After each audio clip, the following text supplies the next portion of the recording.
Hello friends, welcome to Defence Matrix. तो जैसा कि हम जानते हैं, हमारे इंडियन एयरफोर्स की रिक्वायरमेंट है बड़े नंबर में एयर टू एयर रिफ्यूलर्स को एक्वायर करने की, जिस पर कई सालों से विचार किया जा रहा है।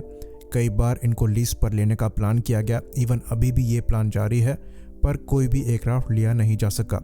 हम अभी तक IL-78 MKI ही इस्तेमाल कर रहे हैं, जो कि हमारे पास 6 के नंबर में है और जहां पर अवेलेबिलिटी रेट भी क्वेश्चन रहता है। तो इतनी बड़ी फ्लीट के लिए जहां पर हमारे पास अप्रॉक्सीमेटली 30 स्क्वाड्रन्स हैं और ऑलमोस्ट सारे aircraft air to air refuelling कर सकते हैं, ये बहुत कम नंबर है।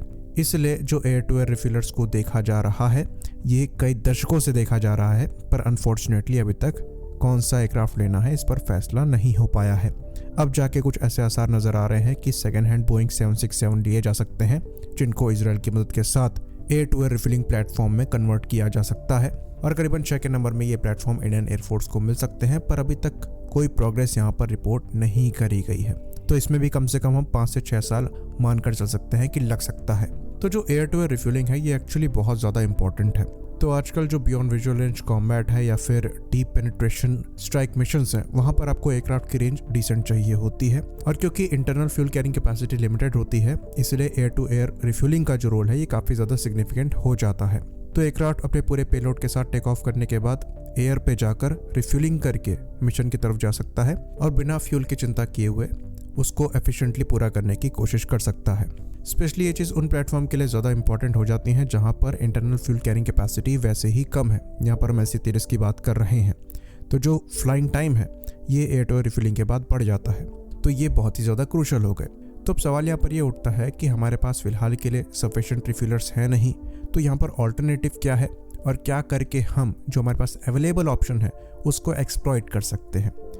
तो एक कॉन्सेप्ट है बड़ी बड़ी रिफ्यूलिंग का, जहाँ पर फाइटर प्लेटफॉर्म को ही इस्तेमाल किया जाता है दूसरे फाइटर प्लेटफॉर्म को रिफ्यूल करने के लिए। लेकिन क्योंकि फाइटर प्लेटफॉर्म की internal fuel carrying capacity limited ही होती है, तो इसलिए ये लिमिटेड फ्यूलिंग ही कर सकते हैं और एक बार में मोस्ट लाइकली एक ही प्लेटफॉर्म को ये रिफ्यूल कर पाएंगे।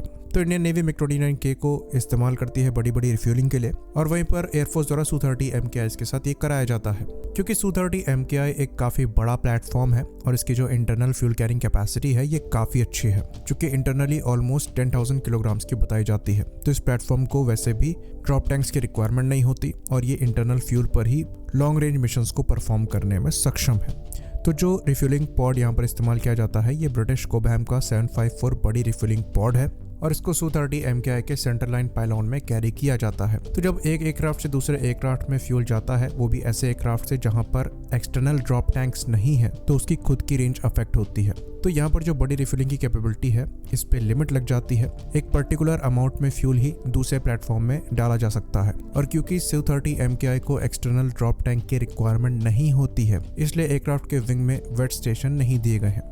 वेट स्टेशंस वो वेपन स्टेशन होते हैं जहां से फ्यूल भी ट्रांसफर किया जा सकता है और वहीं पर ड्रॉप टैंक्स लगाए जाते हैं। मोस्ट लाइकली Su-30 MKI का जो सेंटर लाइन पायलॉन है ये वेट स्टेशन होगा, तभी यहाँ पर जो बड़ी बड़ी रिफ्यूलिंग पॉड है उसको लगाया जाता है, जो कि एयरक्राफ्ट के अंदर से फ्यूल को बाहर दूसरे प्लेटफॉर्म में ट्रांसफर करता है।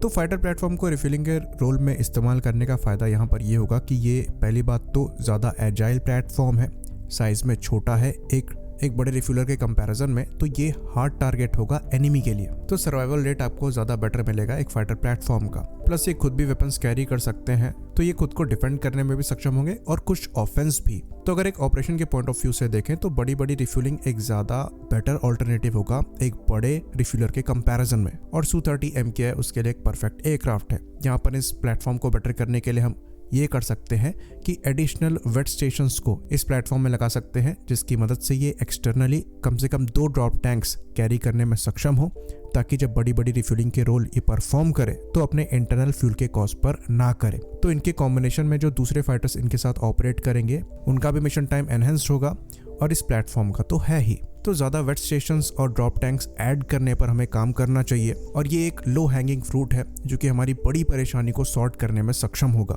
और इवन हम यहाँ तक कहेंगे कि ये एयर टू एयर रिफ्यूलर से बेटर ऑल्टरनेटिव रहेगा, क्योंकि Su-30 MKI हमारे पास बहुत बड़े नंबर में है, तो इनको मिक्स्ड ऑपरेशन में बड़ी इजीली इस्तेमाल किया जा सकता है। और ये जिस टाइप का प्लेटफॉर्म है, ये रोल इनके अलावा कोई और इतनी एफिशिएंटली परफॉर्म नहीं कर पाएगा। आई होप इन्फॉर्मेशन क्लियर रही हो। इसी बात पर इस वीडियो को हम खत्म करेंगे। लाइक करिए, सब्सक्राइब करिए। जय हिंद।